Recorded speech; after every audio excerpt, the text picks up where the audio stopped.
I'm guessing that you started your business to be your own boss, right? But at some point along this way, the business became the boss and you became, hopefully, its highest paid employee. Now, here's how to flip that step by step starting this week. I'm Derek Schweppe, the founder of Home Coach, and after nearly 10,000 one-on-one business coaching calls with home service business owners all over the world, 16 countries, 48 states, we've learned a few things. And if you've been following along through this series, you've noticed that I've been talking about what's broken. Started with profit, talked about our people, we talked about leads. Today's a little bit different. Today is about what you actually do starting this week to get your life back. Now, if you've been following the channel, you already know that you're the bottleneck. That's not the revelation that we're going to have today. The question that most owners in that situation get stuck on isn't why am I the bottleneck? It's just, where do I start to fix this?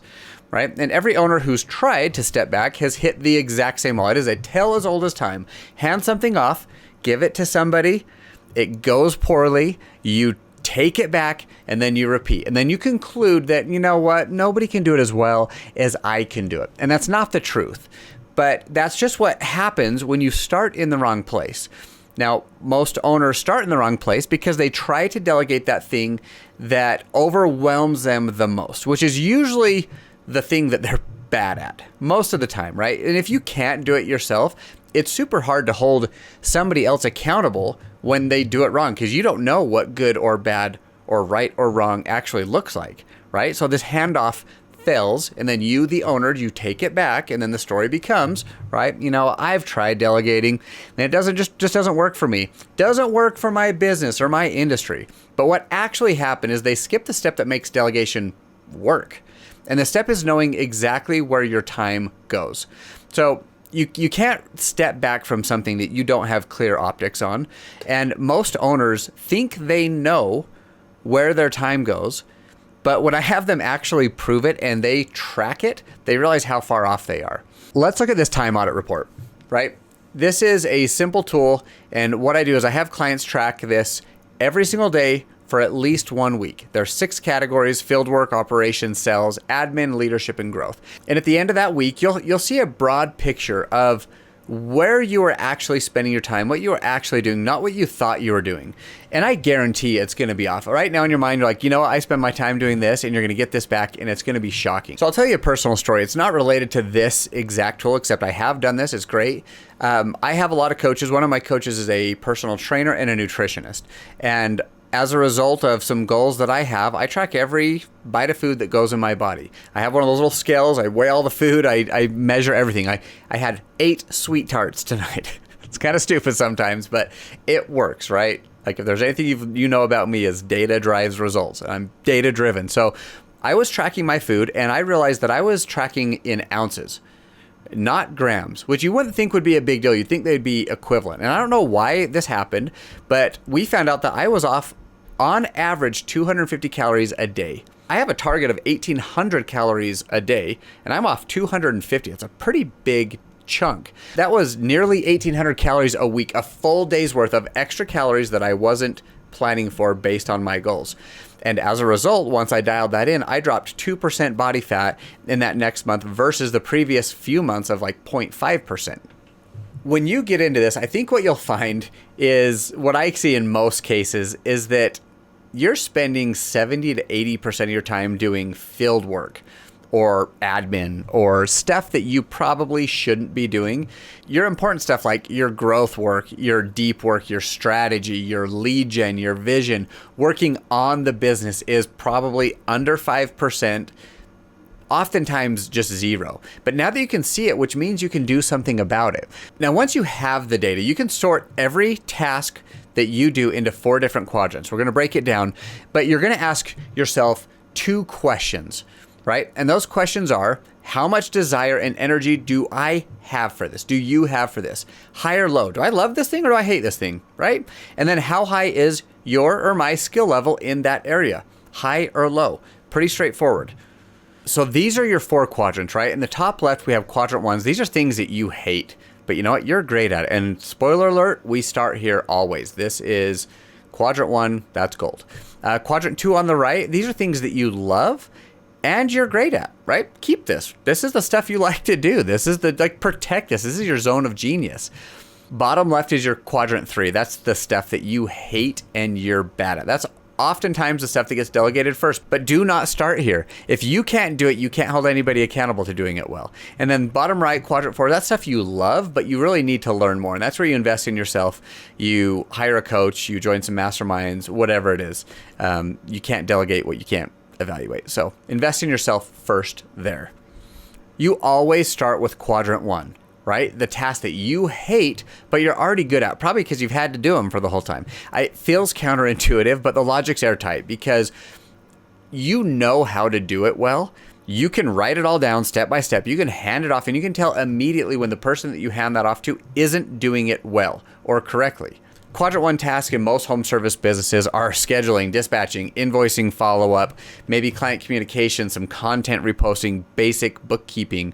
And the reason that most business owners say, delegation doesn't work for me, is because they started with quadrant 3. They hated it. They were bad at it. They handed it off blindly, right? And that's what this looks like here. They couldn't tell when that person was doing it wrong because they didn't know. Then it failed. So then they took it back. They probably said, that person's not the right fit. They can't do that thing. And it wasn't on the person. They just did it in the wrong sequence. So don't do that. We're going to do it the right way. We're going to follow a proven sequence. So what I want you to do first is find your quadrant 1 task, right? What is the thing that is valuable but takes a ton of time and doesn't really need you to do it? That is your first handoff. So the first step is not just going out and replacing yourself on the job site. It's handing off one quadrant 1 task with a written SOP, which is a standard operating procedure, this month. Right? Not everything, not all the stuff on my plate that lands there. One simple task, one document to one person that's going to own it. The first handoff will never be perfect, but that's expected. It's doing the rep. I'm getting you to do this because you have to do the reps to get into it. So that's what you do week 1, right? You get started. Week number 2, you're going to do that, and then we're going to review what happened. We're going to tighten up the SOP. We're going to expand the scope, and then by the end of month 1, task is just dialed in, right? It's off your plate. It's off your shoulders. You put it on somebody else's shoulders, and it hasn't crossed your mind in a couple weeks, but it is still firing. It is still executing when the business needs it to. So let's talk a little bit about what an SOP looks like, right? Standard operating procedure. If you haven't heard that, it's not complicated. It's a checklist for dummies of how to do something, right? It's very simple. I'll give you a visual here of just a very basic one. This is nothing crazy. And it really just says, hey, this is what this is.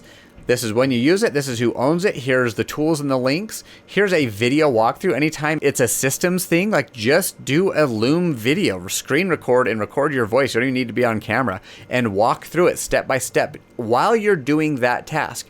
It's really nice to do it that way because then that becomes the future training. So really what you're doing is you're just doing step-by-step instructions. Step 1, step 2, step 3, step 4, all the way down to do it. So you're not going from, hey, go schedule the job. It's now open jobber, find the client, assign the crew, confirm the date, like check boxes, like do this and then do this and then do this and then do this. And if those things are done, then we have a great customer experience. We have a great experience within our business, and things are predictable and run smoothly like a well-oiled machine. You need to know what done looks like here, right? Like, hey, the client receives a confirmation text within 2 hours of booking. This is what you do if something goes wrong. And really, like, a lot of times these are system things. Just screen record. I said it already, Loom's free for videos under 5 minutes. Screen record, link it. It's super simple. So don't overthink it. I tell people about SOPs and it's like they get brain damage. Like, dudes, it's a freaking checklist. Just get started. All right, so we have the sequence, right? We're starting with quadrant 1. Quadrant 2 is your zone. Keep those. Your quadrant, I think there's quadrant 3 and 4. No, those are right? Quadrant 4, you're going to invest in that. That's later, but you need to probably hire a coach. You need to join a program, buy a course, learn how to do that thing before you can hand it off. Then quadrant 3 are the things that you hate and you're bad at, and just delete those if they're not important or outsource them, but outsource them last. Like, let's start with quadrant 1. Most owners won't step back because they don't know who they are if they do, right? Like, if the crew doesn't need you at the job site today, like what's your job? What's your purpose? historically, that's probably been your identity, like doing the work. Like, I'm the best at the work. That's why I have this business. That's why we crush it.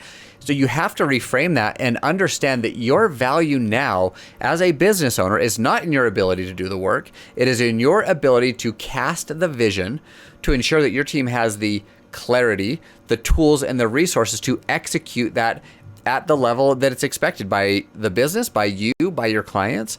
So you go to that front of the room and you set the direction, you cast the vision, and then your job is to go to the back of the room and go find your quadrant 2. Go find those things that you love. Go take a job and do that thing, right? But you need to be deciding and casting the vision and making sure that the team can get where you want them to go.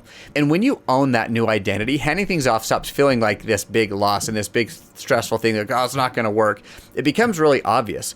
Because right now, I'm guessing if this is hitting home for you, you're probably the pilot flying the plane right now, and you're the air traffic controller at the same time, trying to keep your hands on everything. Like, all right, this plane's here. We got to make sure this runway's clear, and these guys are the wrong altitude, and you don't want people to crash. So you're in the cockpit executing while the plane stuff, while another 30 things are happening and waiting for clearance that can only go through you.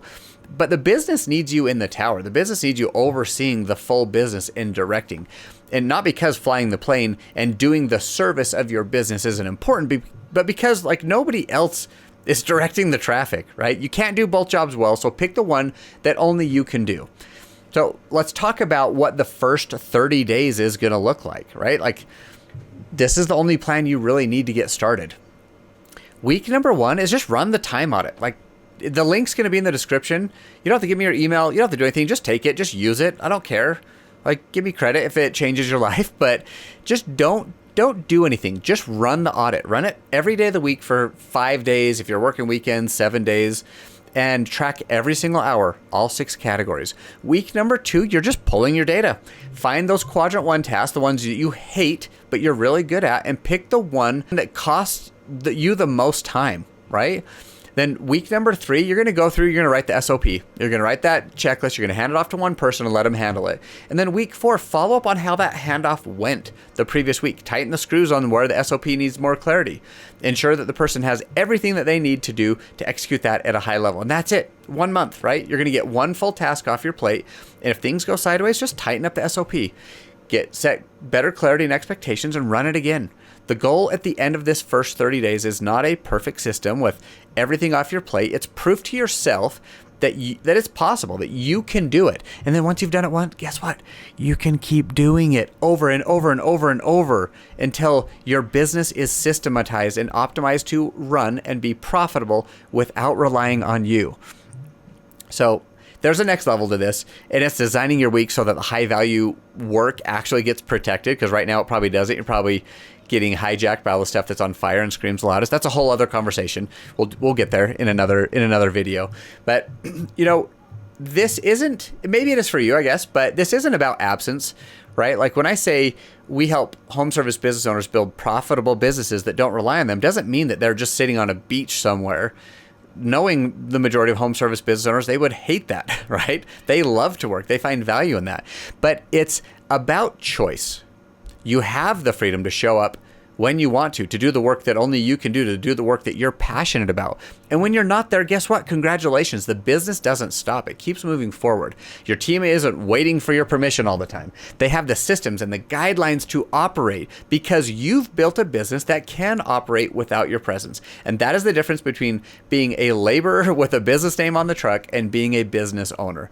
If this hit home for you, schedule a free strategy call. The link's in the description. We'll map out exactly where you're the bottleneck in your business right now, right? We'll identify the first thing to hand off, and not in general terms, but specifically in your business. I hope this was valuable to you. I hope you take the tools. I hope you do this activity. I hope you get something off your plate, right? Information is okay, but it is nothing without implementation. So get the tools, subscribe to the channel, keep checking in every week when we have new videos, and I'll see you in the next one.